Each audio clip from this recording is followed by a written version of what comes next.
Hello everyone, आज हम आ चुके हैं मॉर्फोलॉजी इन प्लांट्स के लेक्चर नंबर 2 पे। अभी तक हमने पढ़ लिया था कि रूट क्या होता है और उसके मॉर्फोलॉजिकल कैरेक्टर। हमने प्लांट्स के मॉर्फोलॉजिकल कैरेक्टर के बारे में पढ़ा था कि जो शूट सिस्टम है वो प्लूम्यूल से बनता है, रूट सिस्टम रेडिकल से बनता है।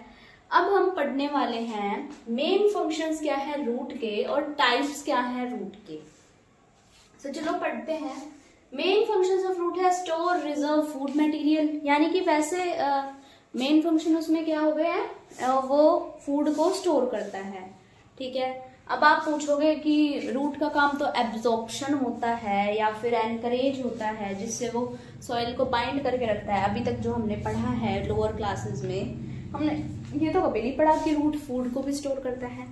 बट ये एक मॉडिफिकेशन ऑफ रूट है जो कि हम आने वाले क्लासेस में डिस्कस करेंगे कि ये किस टाइप से फूड को स्टोर करता है। ठीक है।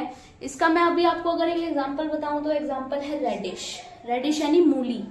मूली जमीन के नीचे उगती है, एक टाइप की वो रूट है और वो हम खाते हैं, इसलिए वो क्या हो गया, रूट ने क्या स्टोर कर लिया, फूड स्टोर कर लिया। Okay.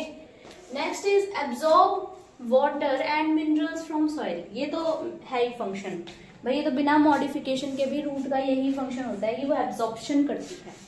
Next is PGR synthesis. PGR क्या होता है, प्लांट ग्रोथ रेगुलेटर। यानी कि जो प्लांट्स के ग्रोथ को रेगुलेट करते हैं, ऐसे कुछ हार्मोन्स होते हैं। जैसे हमारे अंदर हमारी ग्रोथ को रेगुलेट कौन करता है, ग्रोथ हार्मोन पिट्यूटरी ग्लैंड से जो निकलता है। यहाँ पर भी कुछ हार्मोन्स होते हैं जो प्लांट की ग्रोथ को रेगुलेट करते हैं। अब वो जरूरी नहीं है वो इंक्रीज ही करेंगे, वो मतलब कि नेगेटिवली इफेक्ट भी कर सकते हैं और हो सकता है कुछ नेगेटिव इफेक्ट अच्छे के लिए भी होते हैं। कैसे, जैसे कि मान लो कुछ है ना, बारिश आ गई, तूफान आ गया, तो उस समय एक छोटा प्लांट उगेगा तो वो तो ऑब्वियस सी बात है ना, डिस्ट्रॉय हो जाएगा। तो इसीलिए जो पीजीआर है, इनहिबिटरी पीजीआर, वो क्या करता है, उसके चारों तरफ एक हार्ड लेयर बना देता है जब वो सीड की फॉर्म में होता है, जिससे कि वो बाहर नहीं आ पाता प्लांट। और फिर जब नॉर्मल कंडीशंस आ जाते हैं तो वो ग्रोथ स्टार्ट कर देता है। यानी ये है तो एक नेगेटिव इफेक्ट, ये है तो एक इनहिबिटर, बट ये काम अच्छा कर रहा है। ठीक है। तो जरूरी नहीं है कि जो इनहिबिटर हो वो बुरा ही काम करे या अपनी ग्रोथ को सप्रेस ही करे। ठीक है। Provide encourage to plants. Plants को एनकरेज प्रोवाइड करता है। एनकरेज क्या होता है, वो सॉइल यानी मिट्टी से उन्हें बांध के रखता है। इससे हमारा सॉइल इरोजन भी प्रिवेंट होता है। सॉइल इरोजन क्या होता है, जो सबसे ऊपर की जो लेयर होती है मिट्टी की, वो फर्टाइल लेयर होती है, जिसकी वजह से कोई प्लांट उगता है मिट्टी के अंदर, उसी में सारी फर्टिलिटी होती है। तो वो जब उड़ जाती है पानी से, हवा से, उसे सॉइल इरोजन बोलते हैं। अब ये प्रिवेंट कैसे कर रहा है, मान लो कहीं कोई जगह है जहां पर सिर्फ मिट्टी है, पानी आया, तूफान आया या फिर हवा आई, कुछ भी आया, उससे वो उड़ जाएगी जल्दी ही। लेकिन मानो कहीं पर पेड़ उगे हुए हैं, प्लांट्स उगे हुए हैं, जिसकी वजह से वो जो मिट्टी है वो गुथी हुई है उनकी रूट्स की वजह से, तो वो हाइयर टॉलरेंस का हो जाएगा। मान लो भाई कुछ ज्यादा ही है तो वो हो सकता है वो भी निकल जाए, बट उसमें नॉर्मल सॉइल के मुकाबले ज्यादा पोटेंशियल आ जाएगा कि वो रुक सके, वो अपने आप को सरवाइव कर सके, वो सॉइल की फर्टिलिटी को। तो ये सॉइल फर्टिलिटी मेंटेन करता है, प्रिवेंट करता है सॉइल इरोजन से, जो एनकरेज वाला रोल होता है रूट्स का। ओके। सो अब हम पढ़ते हैं about the type of roots. Roots किन टाइप्स की होती है। First is tap root, second is fibrous root and third is adventitious root. अब इनका देखो क्या होता है। टैप रूट में क्या है, ये एक प्राइमरी रूट है। ठीक है। प्राइमरी रूट इसमें प्रेजेंट होते हैं और लेटरल रूट्स प्रेजेंट होते हैं। मैं आपको बताती हूँ कैसे। देखो, जैसे कि ये एक बीच में जो होती है ये मेन रूट या फिर प्राइमरी रूट इसे हम कह सकते हैं, और इसके साथ यहाँ ये लेटरल रूट उगती है। ठीक है। ये वाला जो सिस्टम है नॉर्मली हमें काफी जगह देखने को मिलता है। Normally most of the places पे यही सिस्टम देखने को मिलता है जो आप प्लांट्स देखते हो। और ये वर्टिकली डाउनवर्ड ग्रो करती है, यानी नीचे की तरफ ग्रो करती है। लेटरल रूट्स सेकेंडरी और टर्शरी बोलते हैं। ये सेकेंडरी रूट्स हो गई, और इनसे भी जो ऐसे छोटी छोटी निकल जाएंगी वो क्या हो गई, टर्शरी रूट्स। ठीक है। अब ये कहाँ मिलती है, मोस्ट ऑफ द डायकॉट्स में। डायकॉट्स में ज्यादातर मिलती है, जैसे कि मस्टर्ड का एग्जाम्पल हम दे देंगे। नेक्स्ट आती है फाइबरस रूट। फाइबरस रूट में क्या होता है, प्राइमरी रूट होती है बट थोड़े टाइम के लिए, फिर वो कई सारी सेकेंडरी रूट से रिप्लेस हो जाती है।